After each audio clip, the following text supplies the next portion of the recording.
Terfikir nak jadi scammer fake BTS? Untuk pengetahuan semua, scam fake BTS adalah satu bentuk jenayah. Cuba tengok berita ni.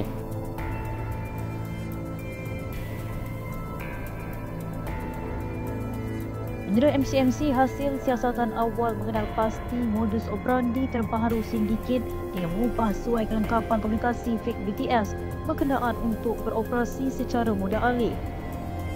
Kes disiasat mengikut Seksyen 239-1-E Akta Komunikasi dan Multimedia 1998, Akta 588 dan Peraturan 34-5-C Peraturan Komunikasi dan Multimedia Peraturan 2000. Dah tengok kes tadi?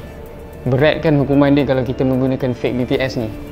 Jadi, fikir dulu sebelum bertindak. Share video ni dengan kawan-kawan korang supaya semua orang tahu risiko fake BTS.